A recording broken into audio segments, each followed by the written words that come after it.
नए चीजें मिले हैं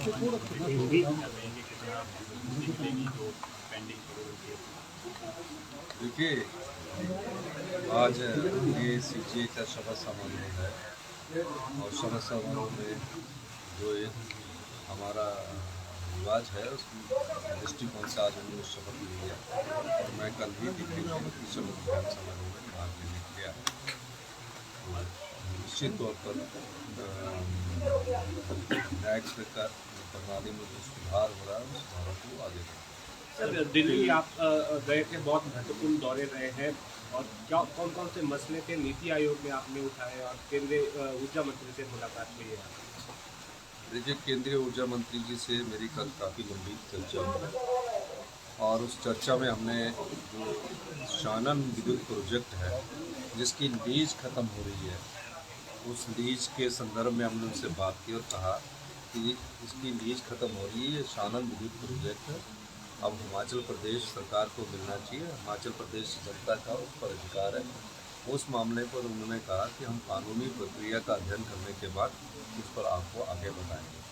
दूसरा मसले हैं कि हिमाचल के जो अधिकार हैं, अब हिमाचल के पास जो बहता हुआ पानी है वही हमारा पास रॉ मटेरियल है, वही हमारे पास बहता हुआ सोना है। हमने कहा कि एनटीपीसी, एनएचपीसी और एसजेवीएनएल उस समय हालात ऐसे थे कि प्रोजेक्ट लगाते थे हम और हमें 12% लीज पावर रॉयल्टी के तौर पर देते थे। अब जो प्रोजेक्ट होता है वो 12 साल में फ्री हो जाता है। जब उनका डेट फ्री हो गया और सब कुछ फ्री हो गया तो हमने उनसे कहा कि आप कम से कम, हमने आपको जीवन भर के लिए प्रोजेक्ट दे दिया, हमारी आय बढ़ नहीं पाएगी, हम पहले ही आर्थिक बदहाली के दौर से गुजर रहे हैं, आर्थिक तंगी इतनी ज़्यादा है कि जो हमारा रॉ मटेरियल है वो हमने एनटीपीसी, एनएचपीसी और एसजेवीएनएल को दे दिया, तो आप उसमें हमारी रॉयल्टी का जो शेयर है वो 30% बढ़ाइए, 50% बढ़ाइए, क्योंकि आप डेट फ्री हो गए। उन्होंने कहा कि उस पर भी हम विचार करेंगे। तीसरा हमने कहा कि कुछ प्रोजेक्ट्स है, हमारे पास कुछ प्रोजेक्ट्स है, हम ये नहीं कह सकते कि इन्वेस्टमेंट के मामले पर हम राज्य के इंटरेस्ट को बेच दें। पिछली सरकार ने जो MOU साइन किए हैं उसमें जो हमको फ्री पावर की रॉयल्टी मिलनी है वो 12 साल तक उन्होंने डेफर कर दी है और हमने उनको लाइफ लॉन्ग प्रोजेक्ट दे दिया है। हमने कहा कि हम खुद बनाएंगे, हम खुद बना सकते हैं, हम अपने लोगों को कब तक कर्जे के बोझ के तले दब सकते हैं, उसके संदर्भ में हमने उनसे बात की है। और मेरा ये मानना है कि हमारी सरकार गंभीरता से विचार कर रही है कि और प्रोजेक्ट हम तभी आगे देंगे जहां हमारे को फ्री रॉयल्टी की परसेंटेज ज़्यादा मिलेगी और जिससे हमारी आय होगी। इस दृष्टिकोण से मैंने उनसे बात की। फिर से दिल्ली जा रहे हैं सर, मंत्रिमंडल की संभावना नहीं, आज मैं फिर से मंत्रिमंडल की संभावना तो हमेशा रहती ही है, कब तक होने, लेकिन आज हमारी फाइनेंस मिनिस्टर से बातचीत है। 2022-23 में हमारे जो लोन की लिमिट थी वो 14,500 करोड़ रुपये थी। हमारी सरकार को बने हुए 5 महीने आए, उन 14,500 करोड़ में से उन्होंने 5,500 करोड़ हमारी लोन की लिमिट को कम कर दिया। और जो हम NPA के रूप में मार्च में जो 1780 करोड़ रुपया पेंशन के लिए देते थे उसके मैचिंग ग्रांट वो हमको और देते थे, वो भी उन्होंने उसको रोक दिया। हमने फाइनेंस मिनिस्टर से टाइम लिया है और इस संदर्भ में मैं पूरे अधिकारियों की टीम के साथ आज शाम को हमारी दिल्ली में फाइनेंस मिनिस्टर से मुलाकात है। दूसरी मुलाकात हमारी फॉरेस्ट एनवायरनमेंट मिनिस्टर से है, क्योंकि हिमाचल की सारी भूमि फॉरेस्ट से संबंधित है। हमने Rajiv Gandhi day boarding school बनाने हैं, हमने हेलीपोर्ट बनाने हैं, हमारे बजट में प्रावधान किया गया है। इस दृष्टि से हम उनसे कह रहे हैं कि हमें कुछ रिलैक्सेशन दी जाए ताकि हम अपने विकास को गति प्रदान कर सकें।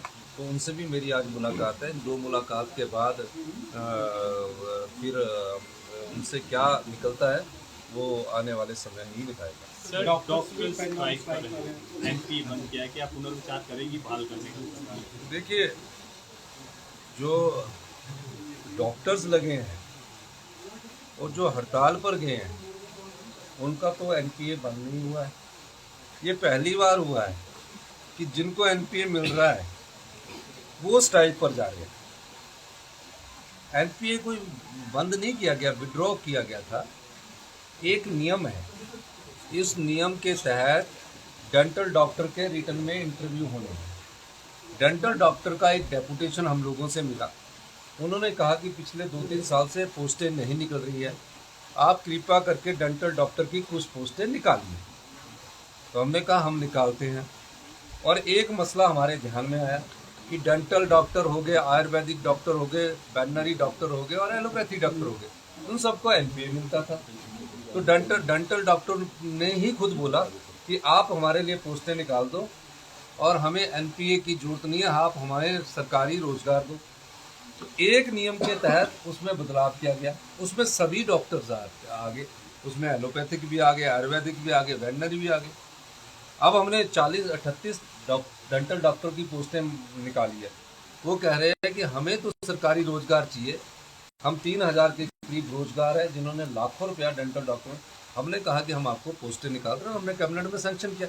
उसी समय एक नियम आया, उस नियम में ये कहा गया कि जो डेंटल डॉक्टर के इंटरव्यू है वो एनपीए नहीं लेना चाहते, उसमें बदलाव किया गया। इसलिए ये जो डॉक्टरों की बात है, पहले इस बात को समझना चाहिए था और हमसे बात करनी चाहिए थी और हमने उनको बात समझानी थी। जब डॉक्टरों की पोस्टें एलोपैथिक की निकलेगी, जब डॉक्टरों की एलोपैथिक की निकले तो जो विड्रॉ किया उस पर पुनः विचार किया जा सकता है। लेकिन ये गलत बात है कि आप जिनको एनपीए मिल रहा है वो हड़ताल कर रहे हैं। अभी जब नई डॉक्टरों की रिक्रूटमेंट होगी उस समय वो मुझसे मांग करेंगे, तो उस पर हमारे को विचार करने में कोई हर्ज नहीं है। मैं डॉक्टरों से भी कहूँगा कि आप कृपा करके, आप सबको एनपीए मिल रहा है, आप सबको एनपीए से रोका नहीं गया है, और आप कृपा करके आप अपना काम कीजिए। जब नई पोस्टें निकलेगी और डॉक्टर के जो हमें एसोसिएशन होगी, हम इस पर विचार करेंगे, इसमें कोई दो राय नहीं। Thank you sir.